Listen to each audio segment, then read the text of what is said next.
Welcome, everyone, and thank you for joining today's webinar and panel discussion, Understanding and Addressing Substance Use Disorders Among Hispanic and Latino Adolescents and Young Adults, a conversation for healthcare providers. We are joined today by our distinguished panel of experts. We are so fortunate to have them here today. We're joined by Dr. Jorge Petit, Dr. Cristina Rabadán Diel, and Dr. Janet Hernandez. A few housekeeping items before we begin. I should let everyone know that we are offering simultaneous translation to Spanish. So to access that, please click the interpretation tab o presionar la pestaña de interpretación en español. And this way you can listen to all the complete webinar in Spanish as well. During today's webinar, the webinar itself is being recorded and all participants will be muted and cameras turned off. Please make sure your computer speakers are turned on and up to hear today's presentation. If you're having any technical issues, please send a message to the Hispanic and Latina Behavioral Health COE on the chat box. So you can access the chat box and address any questions through there. And if you have questions for our presenters itself, and this will be important when we go into the Q&A section, you can use the Q&A tab on the toolbar. Type your question and hit send, and we can address the questions to the presenters at the appropriate time during today's presentation. We'll also be sharing a copy of today's presentation in PDF format through the chat box. Once we complete the webinar, please complete the evaluation. A link to that evaluation will be shared through the chat. You can also scan a QR code at the end of the presentation to complete it. We highly value that you complete these evaluations to learn more about your thoughts, ideas, webinars, and presentations and trainings that you would like to see in the future. So your opinion, your thoughts are very important to us. You will receive a certificate of attendance by email approximately 1 week from today. So please always remember to check your junk folder because sometimes it ends up there. A little bit about our center. Our center is the Hispanic and Latino Behavioral Center of Excellence, and our mission is to advance and support the sustainability of behavioral health equity by promoting community-driven, culturally grounded, and person-centered prevention, intervention, multiple pathways of recovery, and recovery supports for diverse Hispanic and Latinx communities. The Hispanic and Latino Behavioral Center of Excellence recognizes the complexities associated with gender and ethnic identification, as well as the right of all individuals to self-identify. The center uses the term Latine with the intention of both facilitating a fluent reading and pronunciation and supporting an inclusive and respectful language. Latine is a gender-neutral form of the word Latino that uses the letter E at the end, an idea native to the Spanish language. So before we begin the panel discussion itself today, I would like to address some statistics, some data to put into context the type of conversation and the urgency of the conversation we'll be having. We certainly want to frame this in a way that reflects and is responsive to the current needs in the US and in Puerto Rico, and the needs of our Hispanic and Latina youth. So this data really highlights disparities and also treatment issues that are relevant to our populations. And as you can see here, this comes from a report by SAMHSA from 2022, the National Survey on Drug Use and Health, which shows that nearly 9 million Hispanic individuals have in the past year have a substance use disorder.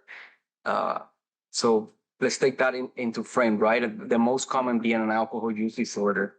That's 17% of the total Hispanic and Latino population in the US, according to most recent figures. And as we can see here, among all Hispanic age groups, Hispanic and Latinx young adults 18 to 25 are the most likely to have a past year substance, alcohol, or drug use disorder. Represented here, if you can see that those light green bars in the graph, So that's more than a quarter of all Hispanic and Latina young adults in the US presenting a substance use disorder.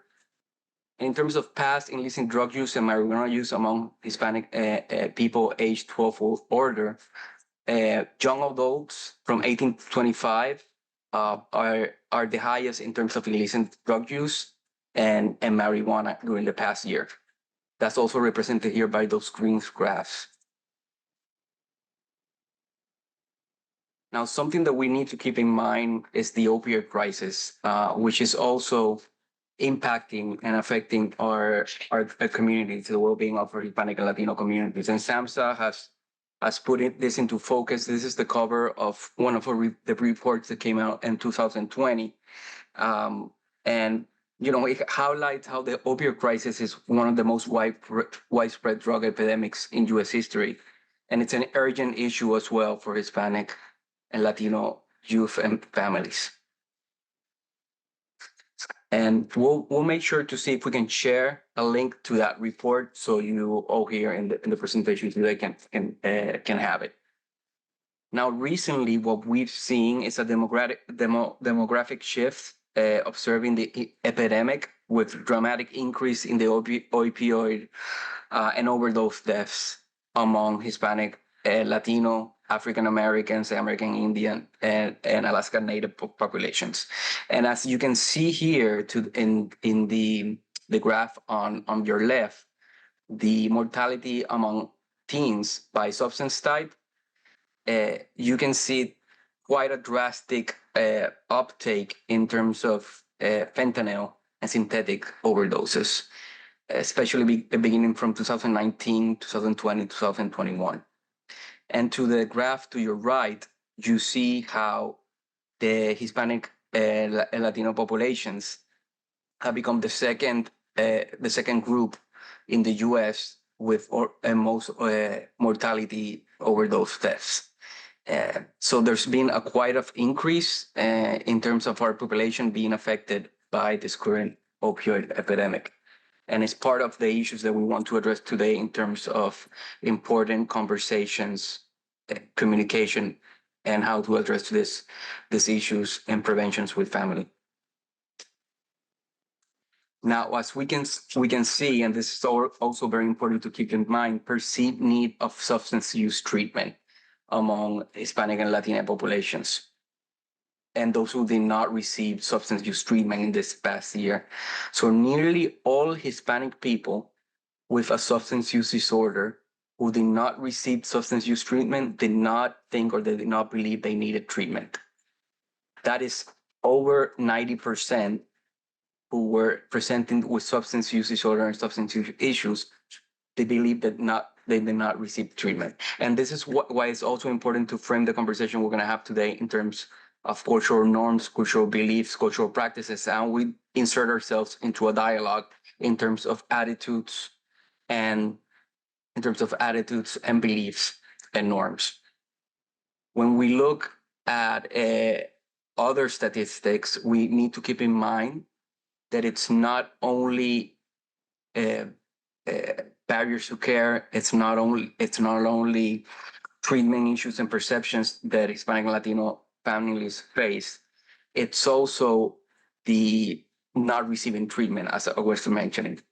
So substance use disorder are particularly a critical area in terms of problems with access and treatment. So as you can see in that first graph there, that's again over 90% of Hispanic and Latinos with a substance use disorder, did not receive treatment. The other graph represents almost 64% with any mental illness who did not receive treatment, 41% with serious mental illness over 18 years old did not receive treatment, 55% with a co-occurring disorder not receiving treatment. And in terms of major depressive episodes among our teens, nearly 70% who presented with a major depressive episode of Hispanic and Latina teens are not receiving the appropriate and needed treatment. And this is just, again, highlighting the intersection with mental health again, major depressive episodes are becoming more prevalent. Isolation, loneliness, suicidal ideations and attempts, and this is a trend that we're seeing among other groups, including Hispanic and Latina teens. So among the 1.2 million Hispanic adolescents in 2022 who had a past year major depressive episode, nearly half of them, nearly 50%, did not receive mental health treatment in the past year. When it comes to substance use and major depressive episodes in the past year, we can see that Hispanic teens who had a major depressive episode in the past year were more likely to use substances, except for opioids and alcohol, binge alcohol, in the past year. So again, we see this co-occurrence between mental health symptoms and substance use. Now, we also need to emphasize barriers to care. Hispanic and Latinos were significantly more likely to report attitudinal barriers and subject norms when compared to white and Black counterparts, for reasons for not accessing, especially specialty treatments, those treatments that are focused on substance use and particular mental health conditions. And what do those attitudinal barriers respond to? Avoidance of specialty treatment due to cultural factors, which we'll speak about today in our discussion, the perceived treatment efficacy itself, the recovery goals, which may not have aligned to their understanding of and their expectations of recovery, and the perceived treatment need, as we were highlighting again, understanding that there's not a need for treatment even when experiencing substance use disorder. There's also subjective norms, right? And we know stigma is a big and powerful component of that, and a perceived lack of social support from the family. Now, in terms of those barriers to culturally appropriate care, we know that implicit bias, or those unconscious attitudes the provider holds, and may negatively influence actions in practice, and can result in discriminatory practices poorly aligned to the needs of Hispanic and Latino populations. Also, there's systems of care poorly designed for diverse population, Hispanic and Latino, for their needs. And let's remember, right, when we speak about Hispanic and Latino populations, we are talking in plural. They're diverse and many Hispanic and Latinos in the U.S. Language barriers and language access are part of this culturally appropriate care, is part of culturally appropriate care, and may be a barrier in many communities. Poor cross-cultural communication between providers and patients, socioeconomic disparities, immigrations and status concerns, as can be speaking and accessing services under fear of deportation, patient fears and distrust, stigma and discrimination, of course, lack of diversity in the behavioral healthcare leadership and workforce, which is something that our center is actively addressing, and limited access to culturally responsive care models. As well, we need to keep in mind the lack of awareness about available treatment options is something that fits into the issue of perceived treatment need and seeking care. So in terms of outcomes for Hispanic and Latino populations, even when treatment is accessible, the research is suggesting that compared to white Americans, Hispanic and Latino Americans may face less successful treatment outcomes, lower satisfaction with treatment, and shorter stays in substance use disorder programs.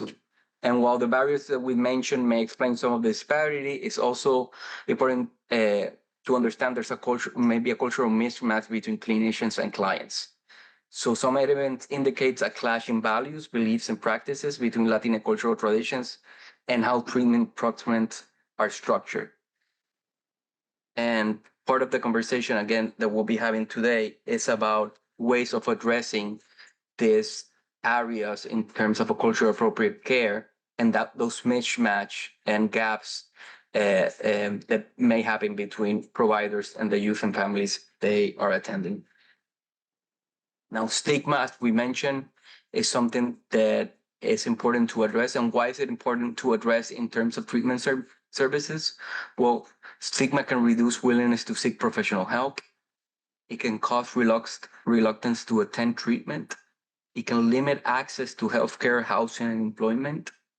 It can diminish self-esteem in terms of self-stigma, of course.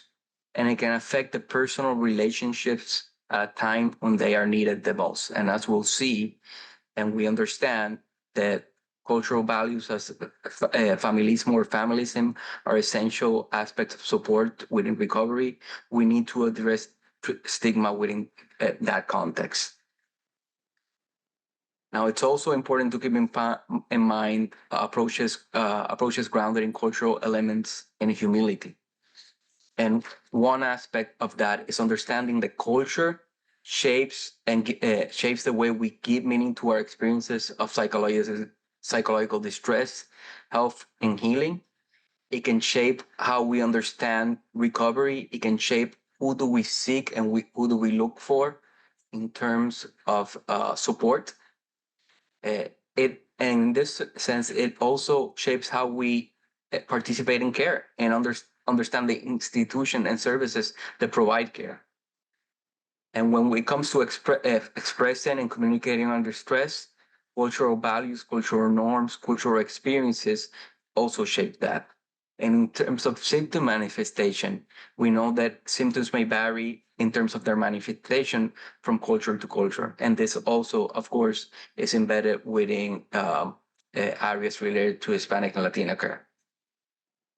Now, one component and central component of cultural responsive treatment is cultural humility. And something that we know that we need to do when providing care to our populations is building relationships.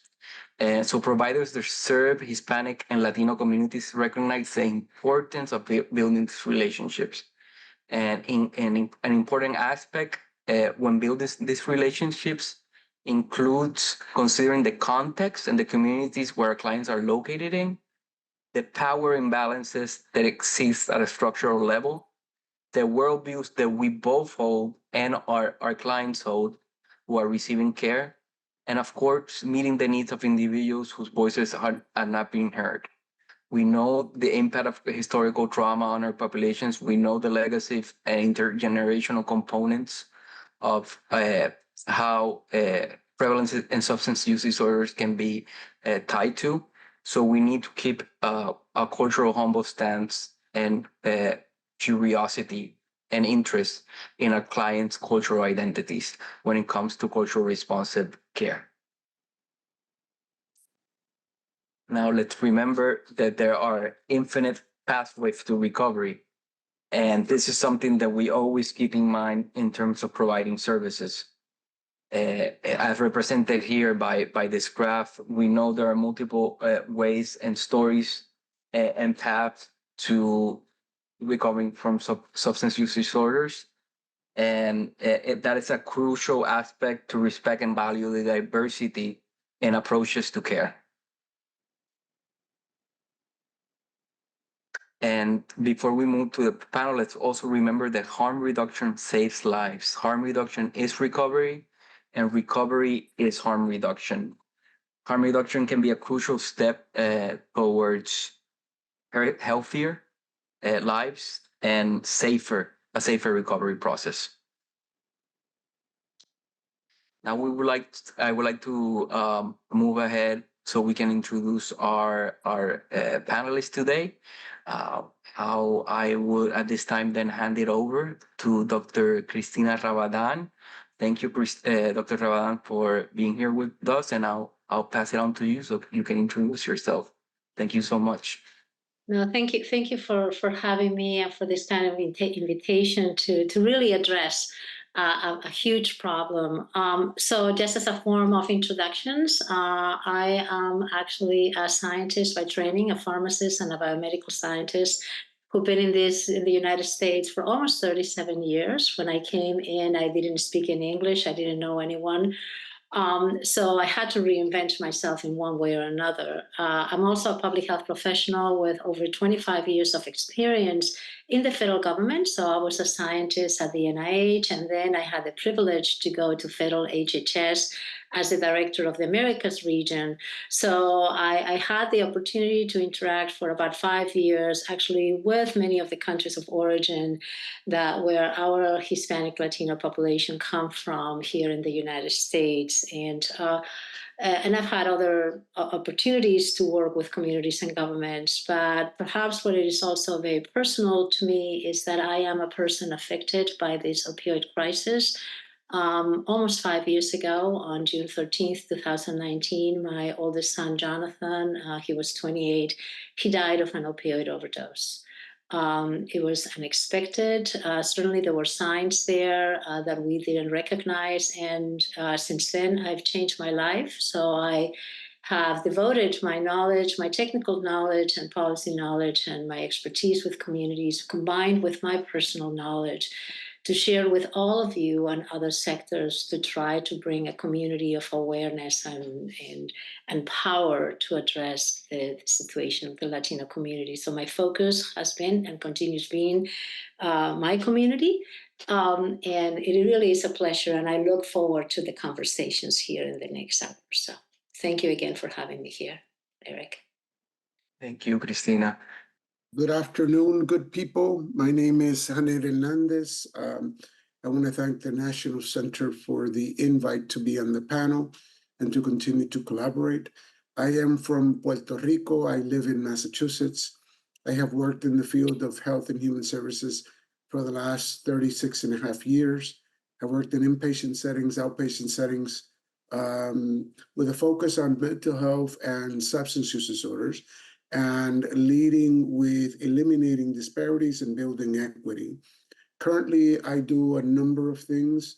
I am clinical supervisor at a federally qualified health center where we provide MAT, MAR services to the largest Puerto Rican population per capita in the United States.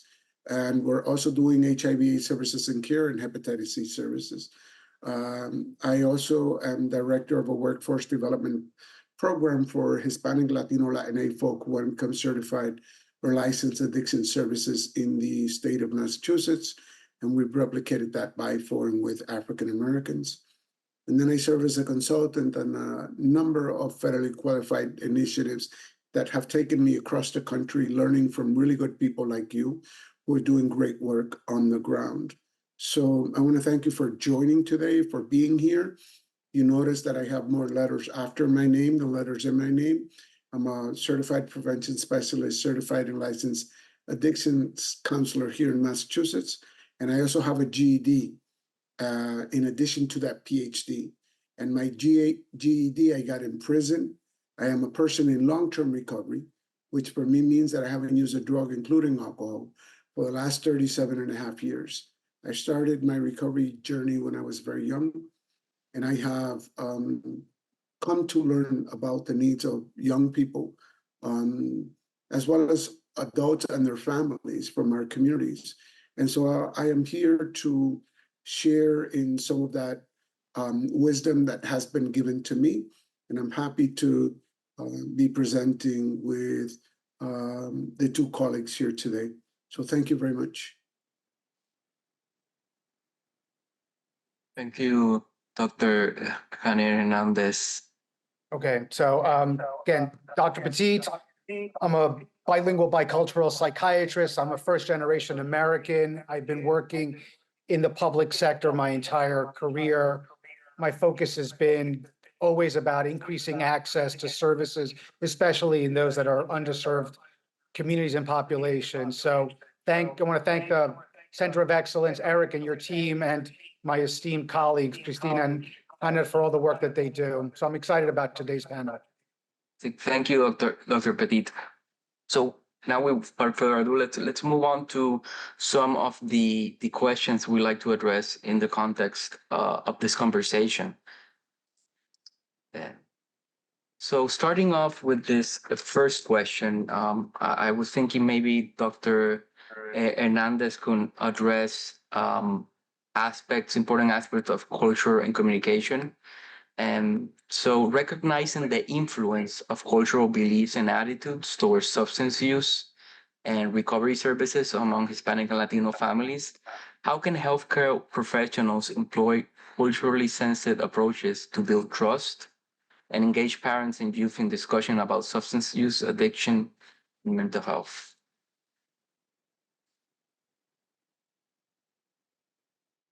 Thank you for the question, and once again for the opportunity to participate. I think this question is central to who we are as providers who are interested in working with people who have been disproportionately impacted by substance use, mental health, and other conditions. I will begin by saying that this work requires a look inward into a couple of different areas, right? Number one, into who we are as providers and what we bring to this endeavor. I want to couch the following comment in the slides that Dr. Senior presented around cultural humility as an approach. Most of you, I'm assuming, know that we have moved. You didn't hear Dr. Senior talk about cultural competency, because we're moving away from that topic of competency, because it denotes that we know everything there is to know about a particular project or topic area. Competency does. And when that is highly suspect when it's related to culture, because there's no way that I can know everything there is to know about my own culture, never mind everybody else's culture. So we're leading with cultural humility. And so what does that look like, right? In terms of who am I and what do I bring? It requires that those of us as providers who want to deliver services that are of quality, right? It's not just about access, it's quality of care, that we look inward into who we are. What are my biases? What are my judgments? What is my worldview? What are my different levels of privilege? And what do I bring to this endeavor? You know, many times we go around saying I'm non-biased, I'm non-judgmental. I take the opposite view. The opposite view is we're all highly biased and highly judgmental because we live in a society that teaches us bias and judgment. And so if we are to look inward, it has to be first and foremost into who we are, right? The other place for looking inward, I believe, is into organizations. All organizations are composed by individuals, but also policies and procedures. And those policies and procedures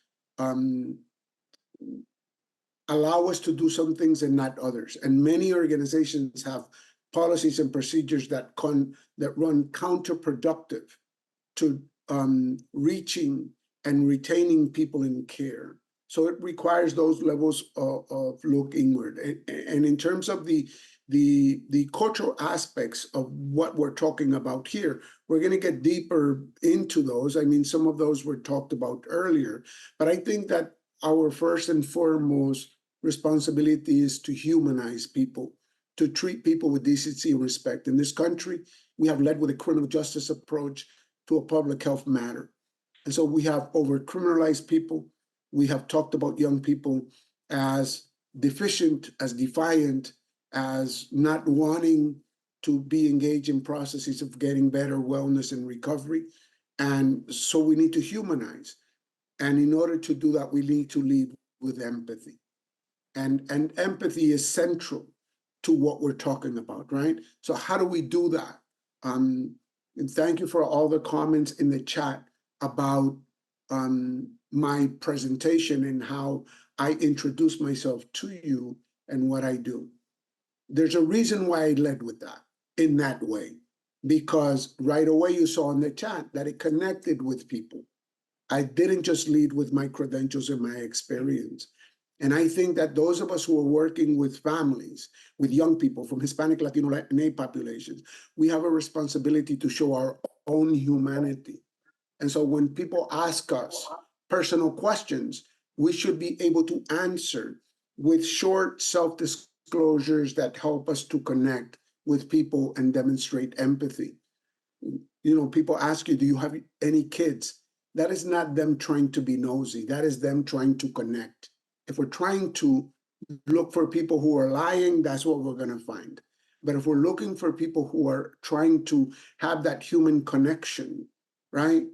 Remember this, our people have healthy fears of government institutions.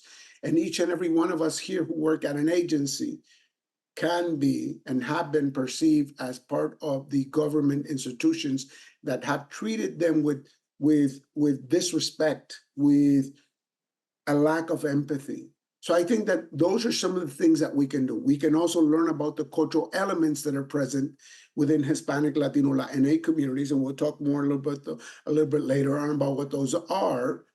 And we need to understand that when working with young people, they come from families.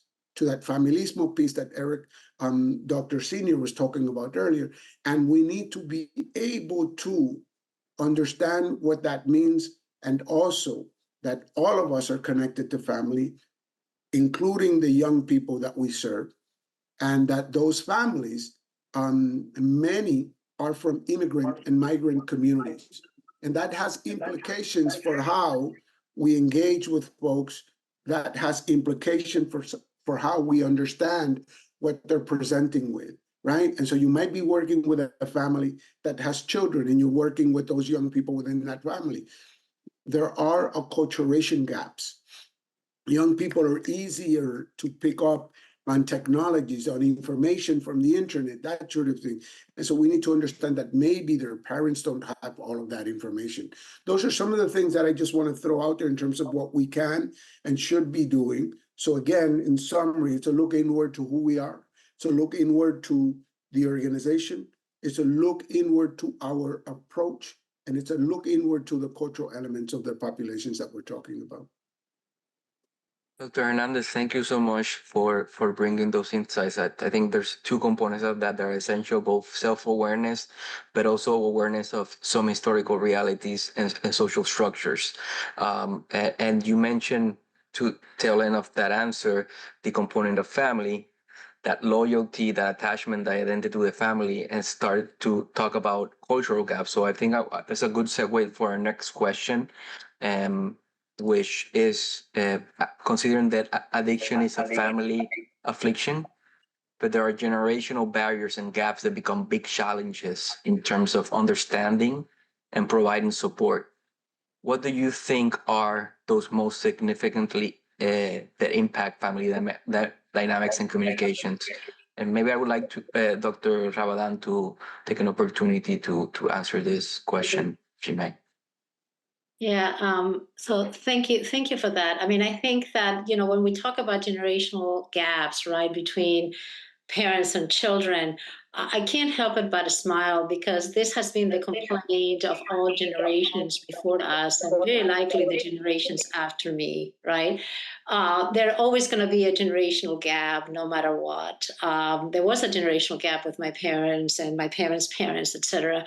But I think we are living in a very unique situation right now, and particularly as it afflicts to our Hispanic Latino population. So the issue of our experience on how we acculturate or assimilate, it's very personal, it's very different. It's very common that we have multi-generational households in our culture, where that experience of coming to this country or being first or second generation, it really impacts a lot on how we behave and how we even relate within our family. And much of that really generates a disconnect, a misunderstanding, right? So very often, and I can tell you from my experience, when I came to this country, I already came with a preconceived notion of what the American culture was. In some things, it was a positive surprise. In others, I didn't like. And those things that I didn't like, became barriers for me as far as rejecting those norms, or even feeling insecure about my own ability to be able to access the system with all of the information that we have, right? So I think that it's a big gap. So if we are, in our case, relating to our children, so many of our children, either they come with us or they are born in this country. And for teens and adolescents, the early exposure to that is the schools, right? So many of us come from a different school system, have had a different level of education. And our children, we may even have a language gap, right? So between us, who have learned English as a second language, and our children who are functioning now in an environment that it is, basically driven by language. So that level of acculturation and assimilation, in my opinion, is a huge gap as far as us feeling even confident of how we can go to the school and understand or even bring up this kind of issues. We also bring with us many of the lessons learned from our cultures. Many of us, when we are immigrants, want to hold on to those because many of us cannot return to our countries of origin for many reasons. So what we have is our culture. So we hang on to that. And sometimes those cultures come in with certain beliefs about mental health, addiction, shame. So it's very important that we take the opportunity to learn from our children about the culture that they live in. That doesn't mean that they are against our own culture. We pay a lot of attention on making sure that we have our foods, that we have our songs, that we remember our family members, that our traditional values that defined us as are part of our identity as individuals are passed on to our children. But it's not only us passing this to our children, it's about opening the door to an opportunity for our children to pass on their experiences so that we can, as bilingual, binational individuals, also enrich our own cultures and identity. A second gap that I think it's really a fairly new one is the technological gap. I can tell you, I have my son Jonathan would have been 33 right now, and my youngest one is 31. So I grew up actually in an environment where basically there was no technology. This was before computers, before cell phones. My children got exposed to cell phones in their adolescent years. And now, as much as I try, frankly, to understand the new technological tools, I am lost. I basically can manage Facebook on social media, and that's it. Right. So if you tell me about TikTok or Snapchat or even Instagram, I am still struggling with putting up some pictures. And the only reason why I'm on Instagram is because my son, Alex, my 31-year-old, likes to put pictures about his life. And that's the only way that I know what's going on with him. But the reality is that our teenagers and adolescents are now relying a lot on technology, so they're constantly on their phones. Even the schools are relying on technology for them to have access to information and the curriculum.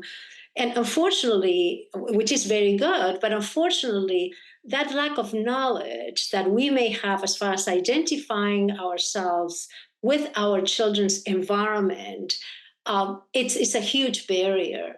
So unfortunately, technology has not only brought the benefit to us, but also the risk of them having much easier access to substances as we may have had as a generation because of the tools. It was only a few years ago when I learned that there was a part of the web that was the dark web. That I didn't even know, and certainly have no idea how to access it. And it is that easy access to areas of technology that pose, again, a barrier of us not understanding what is their community. How come now they could be in the same room and playing video games rather than talking to themselves? They are talking sometimes via cell phones. And I think that at least for me, it created a lot of insecurities and also contributed to my being in denial about my son's substance use disorder. And what I would like to maybe mention is that although those two components, the ones that I have mentioned, which are really acculturation and assimilation and this technological gap, offer once again an opportunity for us to be part of our children's lives, rather than us saying, oh, no, I'm not technologically savvy, that I normally use very often. And most of you that know me, you have heard me say that. And the reality is that it is true. I may not have the gene of technology. I always welcome interactions with those that know more so that I am educated. And the reason is because if I do what I do, which is trying to help communities and families and governments, this is part of their reality. So I will be doing a disservice if at least I don't try to get educated. And going back into the humility piece, I have to exercise humility because I don't know. I don't know the language. So this opens, rather than being a threat or a barrier for us families or even health professionals, let's try to learn from the young generation, and will be a way for us to share what their world looks like through this, screens and other social media and other platforms that, again, I don't know about. Thank you, Dr. Ravan. It's. I think those points are so relevant, and also the acceleration of gaps that I think have come from coming out of the pandemic, right? Where that attachment to social media and and devices has also been very significant.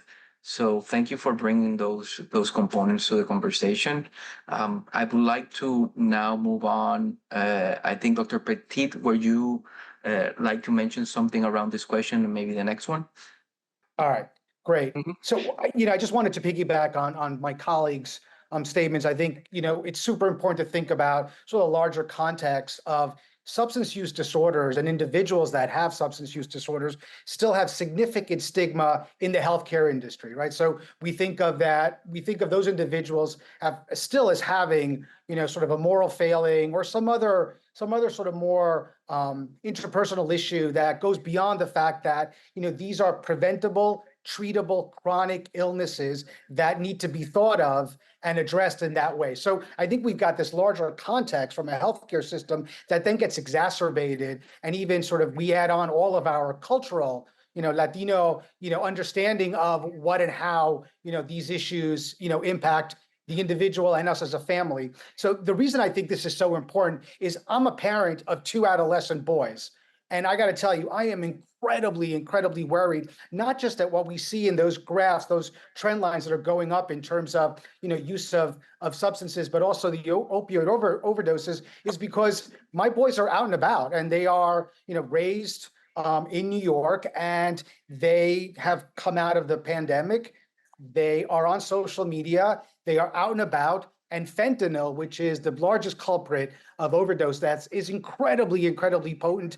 And inadvertently, they or their friends could be exposed and have an overdose, unintentional, overdose. And I don't think that we're talking enough about this. And I think that as a parent, I'm trying to do what I can, but also as a healthcare professional, this is why this is so important. We have to be able to, increase awareness around these issues and find ways where we can communicate with, adolescents, with young adults, with families around these severe risks and what and how we can mitigate them. So I agree with everything, especially the feminismo, because I do think that there's something very positive about that, but I do think that sometimes if the negative biases and stereotypes exist, it's really hard to sort of penetrate that. So I just wanted to sort of piggyback on what they were saying and really sort of address some of the concerns that I have around how we as a community, but also as healthcare providers, are addressing this. Absolutely, Dr. Petit. And I think you're making a big, very important point in terms of something that I would like to address in the next question, and maybe you can begin by answering that. But it's again aspects of fear and shame that come about in conversations of even manifesting distress or suffering about substance use sometimes, and how that's shaped within the family. And so we know the importance, again, that substance use disorders should be seen from a family systems perspective, right? It afflicts the family as a whole. And so in considering that, let me go back here. And considering that we want to move from a more individual focused approach to a family approach when it comes to care, how can we assist providers and agencies in recognizing the significance of providing Hispanic and Latino families with opportunities to actively participate and be included in treatment recovery process, the recovery process, rather than just solely an identified individual or teen or youth or young adult within the family? How can we help include other members in the family in that recovery process? Yeah, so I think addressing this across the board requires a multifaceted, approach to this across a whole bunch of different, points of leverage. I think as a provider running an organization or being on the front lines, with family or with an individual that has a substance use disorder is really thinking about how are we going to engage differently with the individual and their family. And I think that there is a general sense, on sort of the more traditional side that, you're not including family because you have issues of confidentiality or data sharing. And we don't tend to bring in people, extended family in these discussions. But I think if you're dealing with a predominantly Latino population of kids and adolescents, I think you do need to think about how do you expand that scope and include family, not just in the assessment process, but in the ongoing care. And then how do we provide the necessary education for the individual and the family about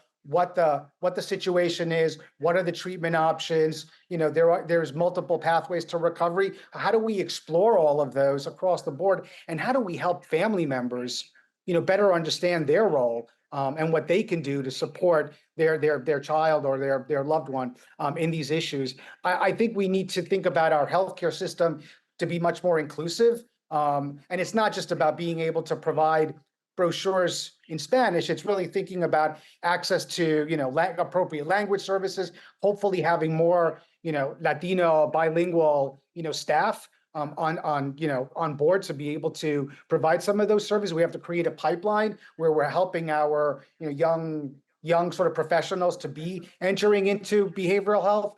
But we have to think about how do we develop, like I think, Henry, you said something about policies, right? So where are the policies that really help us address a much more family-centered approach to treatment? I think is really critical. But we need more educational information, and hopefully, the Center of Excellence will further elaborate on those issues where we need to have more culturally sensitive information about these issues. We need more PSAs around the risks of substance use and fentanyl. We need to engage. I think as many times, let's say, clinics, might be in I worked in East Harlem, very, very, Latino community. I don't know that we did a lot of outreach to our churches, to our community groups, to our, schools to be able to engage them in helping us understand this factor. Because if you don't have the school involved, if they're not helping amplify the message around the risks and the treatment options, we're missing a significant portion of what we need to have as part of the larger community. I think it's also about creating a setting of trust and being able to have those open conversations with our families. I think there is a significant mistrust, and I think the more we can put them at risk, put them at ease, that they're not at risk if they come forward, that we're not here to worry about their immigration status or their ability to pay or whatever other variables they may be, and help them think about how do we connect everyone to the appropriate needed social needs that they may have. I think is one step in the right direction, but I do think we need to expand our understanding of care to include the family in a much more significant way. Thank you, Dr. Petit. So I'm hearing there very important components such as language appropriate services and language access. I'm hearing development, expansion, retention of the workforce, specifically that workforce which is culturally responsive and culturally attuned and open to listening and understanding the Hispanic and Latino and Latina communities and individuals we work with. So I think, again, and it sort of, again, comes back to this aspect of trust openness, and being genuine. I think what you were mentioning, a lot of that, being genuine in the places and where Hispanic and Latinos go to, how and they circulate and how they live. So understanding those conditions and circumstances within the family and how they navigate issues is part of also this type of care we want to provide. And now I think in conjunction still with some cultural considerations in terms of communications, we know that person-centered and strength-based approaches especially are also important. We cannot lead through a deficit model, and we need to work in a strength-based model. So considering that, what are some of the cultural strengths and assets commonly found within Hispanic families that can be leveraged to support youth in substance use treatment and recovery? I can step up to this one and say a few things. And thank you, Dr. Petit, because you get me thinking about a number of things, right? That we should be thinking about. And so before I go into the cultural piece, as a member of the recovery community, of several recovery communities, including the Latino recovery community, not just here in Massachusetts, but across the US, because I do have contact with other spaces and places. I do think that those of us who identify in recovery and come from recovery communities, that we have a responsibility to make those spaces and places more friendly to Latino young people and other young people as well, but this is about Latino young people, right? And so many of those spaces and places are not. Many of those places and spaces are governed and overseen by older adults who keep close reins on what's possible and what's not possible. And that's me providing some constructive criticism. Young people are not the future. Young people are the present. They're here today. They have needs today. Their families have need today, right? And so when we think about those spaces and places, language is an issue, right? And language for us, pivoting here towards issues of cultural strengths.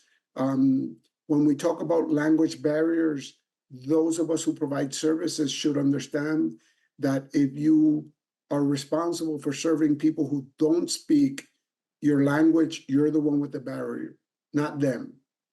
But we have turned that on its head and talk about people as if they have the barrier. Yes, they understand they have a barrier. Yes, they have difficulties getting in. But we, from our agencies, we wrote the fancy proposal. We took the taxpayer dollars. We took on the job and the role and the responsibility. And so we, again, back to the policy piece, because this, if we are to address these issues, we address them from the individual level, but we also have to address them from the organizational, structural, policy level. And so we have a responsibility to hire people who know the language. The languages, because yes, many Latino, Hispanic, Latina people speak Spanish, but many of us also speak English. There's a subset of us who speak Portuguese. There's many indigenous languages.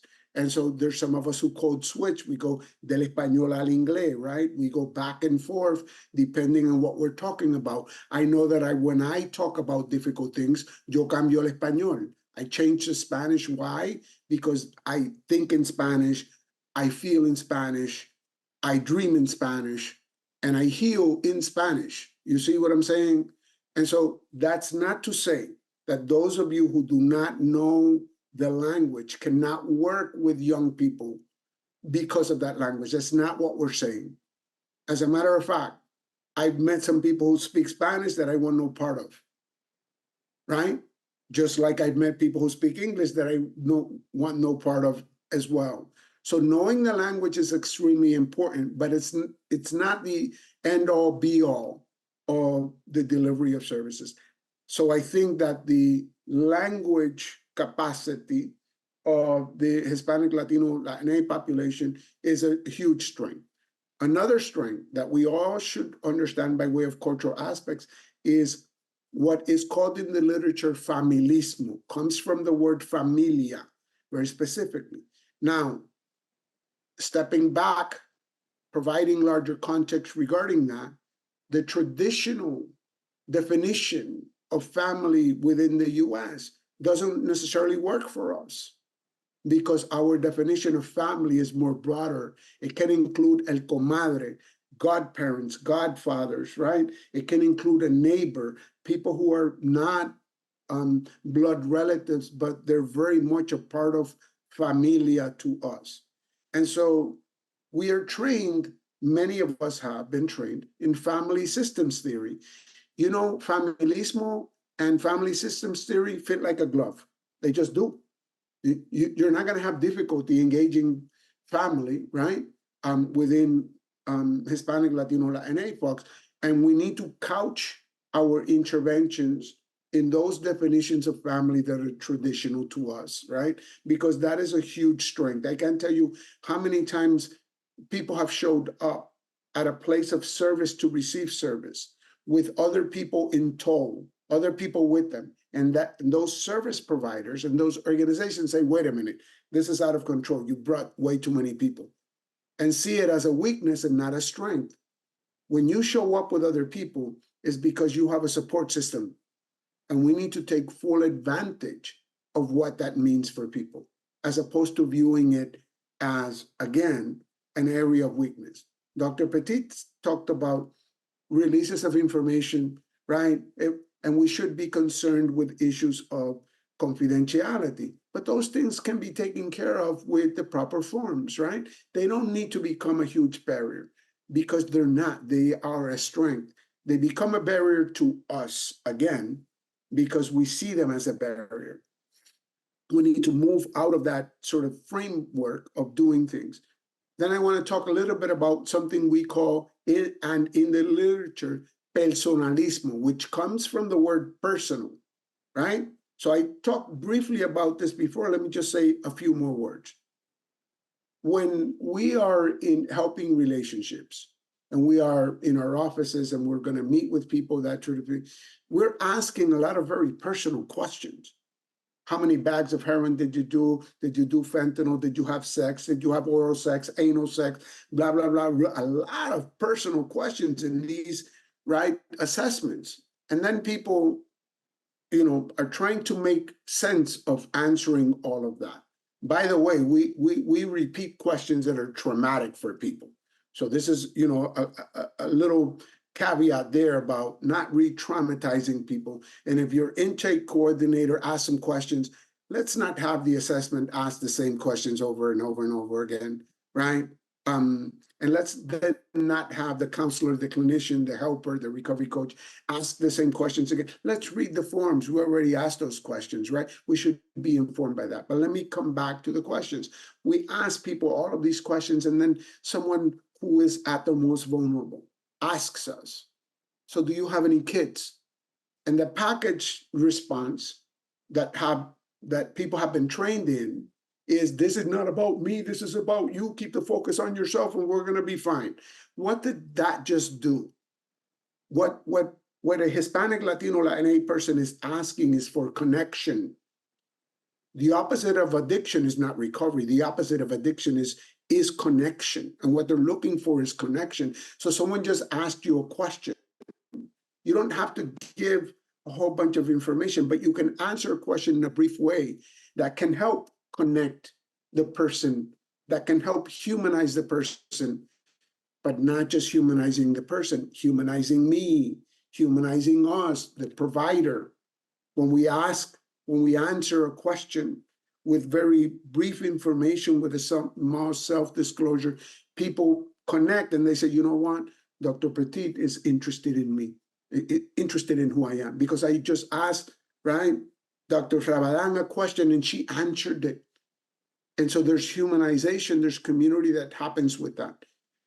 A couple of other things that I'll mention regarding this rich question about cultura, culture, right? Within working with Hispanic, Latino, Latina folks. And that is our emphasis on the collective. Families are more inclined to do something when things are impacting the collective, when things are impacting young people, right? And so that emphasis on the collective is in direct opposition to what we have been taught in the US about personal responsibility, pull yourself up by the bootstraps mentality and stop complaining. This is not about that. This is about bringing people in a way that's responsible. And we are about and for the collective, right? There are many other cultural aspects. What I recommend is you get out of your offices. We need to get out of our offices. Our systems are designed, you come to me, you make an appointment, you get your kids under control, and I'll see you when I see you. And then I'll see you for a limited amount of time, and then I have time to do my notes. That is a flawed system. If we are to learn about community norms, we need to get out of our offices. There are cultural events, sporting events, festivals, and cultural activities, and we need to get into community if we're going to learn from and about communities, right? And these are diverse communities, which is the final thing that I'll say before I'll go back to the format here, which is what there is a huge diversity amongst us. We're not all Mexicans, we're not all Puerto Ricans, we're not all Cubans. We are very diverse, and you look at the census data, and there's diversity. And just know that the census data is an undercount for people of color, overcounting of whites. Yes, Mexican Americans are the majority of the Hispanic Latino population in the US, followed by Puerto Ricans, and then other subgroups, right?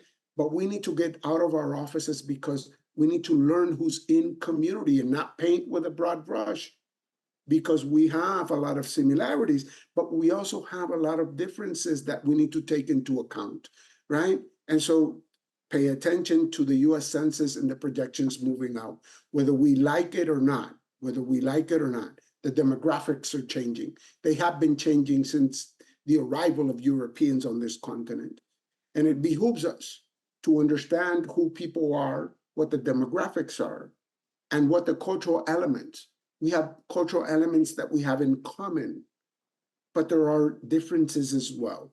And always remember that some people did not cross borders. Borders crossed them.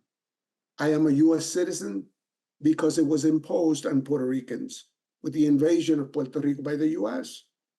Texas, Nuevo Mexico, California, Colorado, all once a part of Mexico, right? So we need to think about what those needs are by way of people and what the cultural elements are. Apologies for going a little bit long, but I get passionate around this stuff because we're talking about our people, right? We're talking about folks, and we're talking about life and death. Thank you, Dr. Hernandez. I think being passionate is part of being genuine, part of being human, and that's I think what we're trying to convey today. So thank you. Now moving on to our next question, which I think is still a component of that very real and humane process, which is the type of care we want to approach. How can healthcare professionals best convey information about the medical and mental health aspects of substance use, including signs of addiction and the risks of overdose to parents and youth from Hispanic and Latino communities? Yeah, So I'm assuming that. Yeah, I think that was my question. So maybe I can start with that, Jorge, and you can add on if that is all right. So I'm actually going to piggyback a lot on what Jorge had said, because I think we're going to see that through all of those questions, we go back to very fundamental concepts that are really impacting every single question, every single situation, right? So let me go into the last comment about, we are a very diverse group of people, right?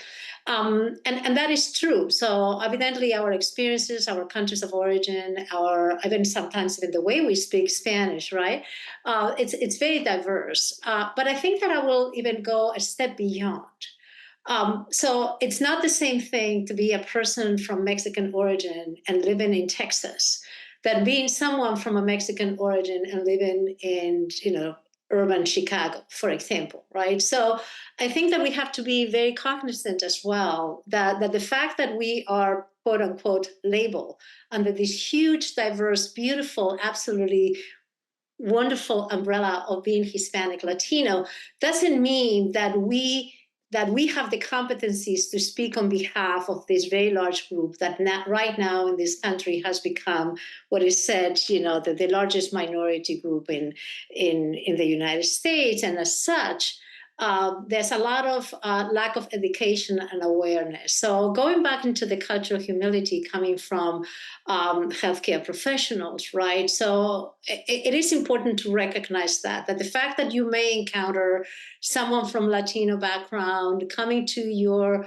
office or in whatever settings you might encounter them, that doesn't mean that you know already. So this is also because it's already been said that we have a lack of Latino workforce. So chances are that many of your offices may not have a person with a Latino background, which now poses that challenge to you on bringing that cultural humility and that cultural competence. So you obviously are not going to know it all, but it will be good to have a Latino cultural competence in humility 101 that at least allows you to engage in a conversation with members of this community to build with something that has already been said, which is trust. Because trust is really at the core of everything. And trust is not because I know this community better than other, that positions me into a situation where I can build that trust. It certainly is going to help, but what you need is to really start bringing in those personal questions that people were saying, and start right there. So it's the opportunity for the healthcare professional to also be taught by their patients, by their community, about how do you interact with the particular community when there are particular needs. So one of the things that also I think it's important and that very often we neglect is the relationship of the Latino community with health professionals. And that goes back into my earlier point of acculturation and assimilation. In many of our cultures and in many of our countries, the figure of the doctor is very equivalent to the figure of a priest, for example, right? Or even the figure of a teacher. Those are individuals that we look up to them that host a certain type of knowledge that we normally don't feel that we can access for whatever our experience might be. Evidently now, the longer we are here, the more we live in a global world, that big divide, it's not as big anymore. But in my experiences is that many times individuals approach healthcare professionals already with that preconceived notion that I probably am not going to understand what they are telling me, but I don't feel confident enough to ask questions. And I think that that's also a big issue as far as our community. Sometimes we are afraid of being perceived as not knowledgeable enough, when we don't realize that really the knowledge is on us. Because we know our family the best, we know our kids the best, we know our family dynamics the best. So how we transmit that to the healthcare professional is important. So for a healthcare professional, I think it's important that not only it brings that sentiment of trust and respect, but that also tries to understand the family dynamics. So if there's a person or an individual, a youth, right, that it is suspected to maybe using substances, can we start asking other questions of what is the reason, perhaps? So it's not so much addressing the substance use disorder. It's really about, what are situations, factors that might have contributed within that person's ecosystem or that family ecosystem that the individual or that the adolescent may be, prone to using substances. I think it's very important, in my opinion, that the healthcare professional starts by framing this as a clinical issue, as a public health issue, and not a character flaw. So dealing with this as a disease, because addiction is a disease, substance use disorders have, different terminologies in these medical terms, right? Where addiction, you need to actually have a few of the symptoms, perhaps, that qualifies that as a disease. But the reality is that even if you are, let's say, diabetic, right? You don't start being diabetic. You have risk factors, and you might have pre-diabetes before you go into the disease.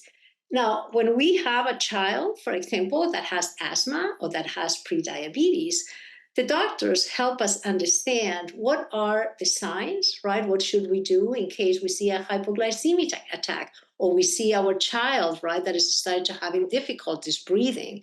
So with the same compassion and with the same clarity that we guide parents through what should parents do when a child has any other type of disease or health condition, we should treat this the same way.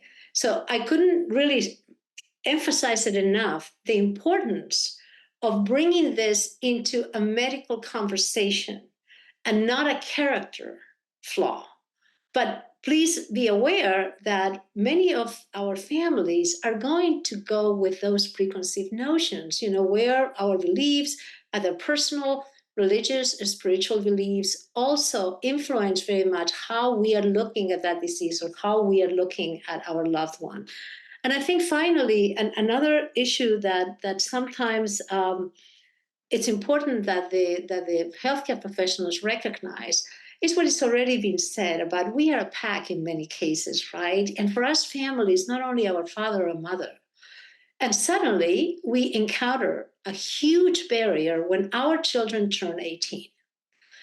So, and I think that those are conversations that need to, first of all, be talked to with the families, right?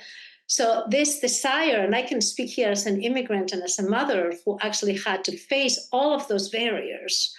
As a family and as a mother, Latino mother, Hispanic mother, I was very used to be part of my children's business in many ways, including, their schools, right? So this notion of self-advocacy at very early ages and trying to remove the parents so that the child could be a self-advocate for themselves, even if they're like, say, they're having problems accessing some of the knowledge in the school or doing well in a test.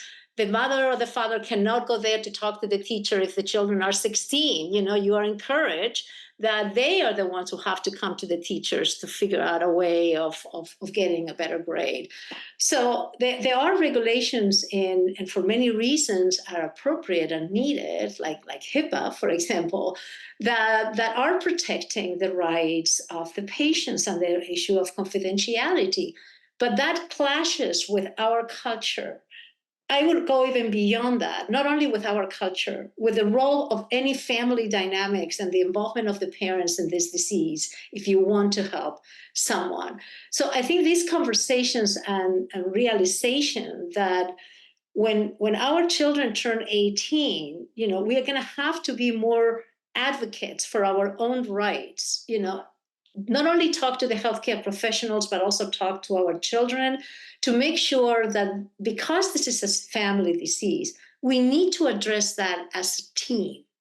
And yes, we do have regulations, but those regulations actually can be circumvented as easily by just the child or the patient saying, I want to have this conversation with my parents, or I want to have this conversation with whatever. The moment that individual gives consent to have those kind of conversation in the presence of the parents or the family unit, then it becomes a team conversation. So please, as much as a healthcare professional, we want to protect the rights of confidentiality to our patients, particularly in our Latino Hispanic community. This becomes a huge barrier and a huge source of frustration and loneliness that we as family feel when this is them versus us, when really it's not the case. Thank you, Christina. Thank you, Dr. Rodan. I think in that spirit, and also in interest of time, I want to move on to to one of our final questions, because I think some of what we've been talking now, like you said, it's not between you and us. We need to talk about lived experiences because it's part of connecting, right? What Dr. Hernandez said and what Dr. Pepin was mentioning, we need to be genuine and build trust and connect. And sometimes that it comes through disclosing and speaking of aspects of our life would relate to that of our clients. So, in the interest of that, if and maybe we can begin with Dr. Petit. And before we begin, I'll let everyone know that we'll have maybe a short section for Q&A. So if you have some questions for our presenters, please start adding them on the Q&A tab as we move on to this next question. Could you share a personal experience of addiction or recovery that could offer insights into ways of seeking and accessing care and support, or related to approaches in harm reduction? Yeah, so I think what's critical here, and I think I've been incredibly lucky thus far in terms of, you know, my own sort of involvement family-wise around this issue. But I think trying to tie in some of the questions around sort of culture and strengths, I think what's really is that we increase some of the awareness around these issues. And I think that the way that I have done that as a parent, you know, I wear the hat of a psychiatrist and the hat of a dad, you know, more often than not, is, you know, around sobremesa. You know, we have dinner almost every night, and we sit and we talk. And, you know, they call it my lecture series, but, you know, I will bring up issues that I think are relevant, whether it's about all different types of phobia, you know, the phobias or isms, or issues around sex or drugs. And we talk about these issues. And as much as they sometimes, you know, roll their eyes at me, I think that the more we can raise awareness around this, and I'll do this with, you know, friends, and I encourage this as a healthcare provider, you know, to other healthcare providers, you know, you need to know the facts, right? And you need to be able to understand, how are you going to prepare yourself?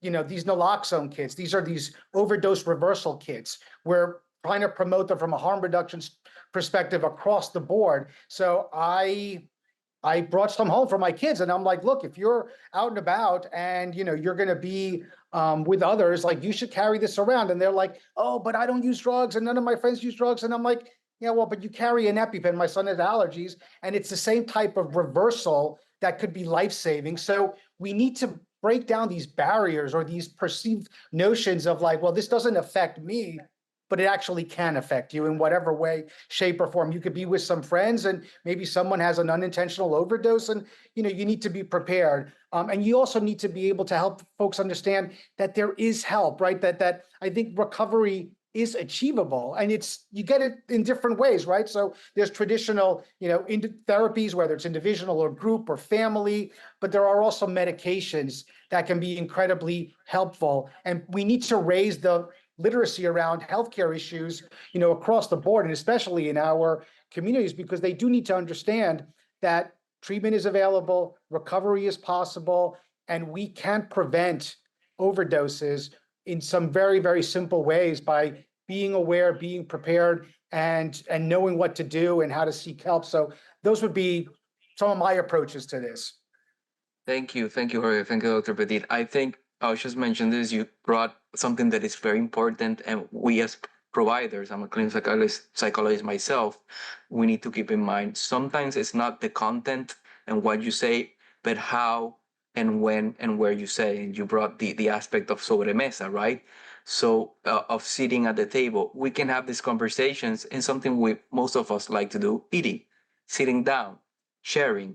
Those conversations can be brought up in those aspects. It doesn't have to be a lecture. So I think it's so important. Thank you so much. As we have time now, maybe we can move on to some of our Q&A questions, and I'll take some of the Q&A questions now. But before I do, please remember to fill out our evaluation. It's super important for us. These events we bring are free of cost to everyone, and we want to bring the best training and technical assistance to providers serving Hispanic and Latino communities, and we want to hear your opinions on it. So as we move along to the questions, I'll let everyone have a chance to fill out that evaluation. So we have one question here. Let me see. Eric, Yes. Oh, yes, Dr. Hernandez. if I may, for Of a course, moment, of because course. I was looking at the questions, and as you look at others, maybe I'll share something. There's been several comments in the chat and in the questions about the class standards, and those are the national, cultural, and linguistically appropriate standards that have been enhanced. And those of you who have been saying that, yes, yes, and yes. Our center, the National Center, trains people in the class standards. And you're right. They are a tool originally developed by the Office of Minority Health at the federal level that are available as a blueprint. And the class standards are 15 that help us with issues of equity, eliminating disparities, and all of that good stuff. And a lot of the stuff that we were talking about, language, are embedded in the class standards. So I just want to say that by way of a statement that you're right, validation that you're right. It's part of training that we do at the National Center. So here's a shameless plug. Look at our webpage, right? And you'll see what's available there, or you can request TA assistance regarding that. But it is a tool that is being used across the country. Now it is a well-kept secret, and the class standards have been around for over 20 years. They're not new. They're new to some people. They can help with exactly what we're talking about. That's what I wanted to share for now, Dr. Senior. Eric, is there an opportunity for me to make a very brief comment, because that has not been addressed? So I know that we started, and I've seen many issues in reference to stigma on the chat. And I think, when we think about stigma, we think about structural stigma, we think about stigma that comes from others, right? Especially now in the harm reduction field, as we are trying to help individuals that already use drugs, we say, no judgment. But I think that a level and a stigma that we have not really recognized by its importance is the self-stigma. And I think that we don't realize how much the individual with a substance use disorder or the disease of addiction is actually suffering. And many of them are suffering in silence. I've learned that actually, unfortunately, the hard way by the time that we realized Jonathan had a severe addiction and we tried to really address it. His self-stigma was the biggest barrier for him not to go into treatment. He did not self-identify with that. I think that, Eric, you have shown some statistics about that, right? I mean, how many of the reasons or problems that we've seen in our community, since you were addressing Latinos, was the fact that I don't have a problem. I don't need treatment. But what is not often recognized is the suffering that comes along for the individual themselves. So here's where this disease, rather than a disease of judgment, is a disease of compassion. So we not only have to figure out other ways, right, to bring all of us together and be voices, but also we need to share our experiences. We need to share with the individuals that are suffering this disease that they are sick, that we love them, that we are there for them, and try to break not only the structural and other types of stigma, but their own perception of themselves, to empower them to reach out and to accept help. Thank you, Christina. I think that aspect of self-stigma, again, self-perception, ties into the perception of treatment. And what we've spoken about today is connecting and sharing and being open and empathic in those moments. So with that being said, I want to make sure we are conscious of everyone's time. I want to thank everyone who has joined today and connected to this panel discussion. We appreciate you for everything you do working with our Hispanic and Latino communities. We hope that this has been a beneficial and useful conversation for you. I certainly am very grateful to our presenters today, Dr. Rabadan, Dr. Hernandez, Dr. Petit, for joining and sharing in such an important and crucial conversation. So thank you, everyone. And until next time, please feel free to check out our next events. Thank you so much.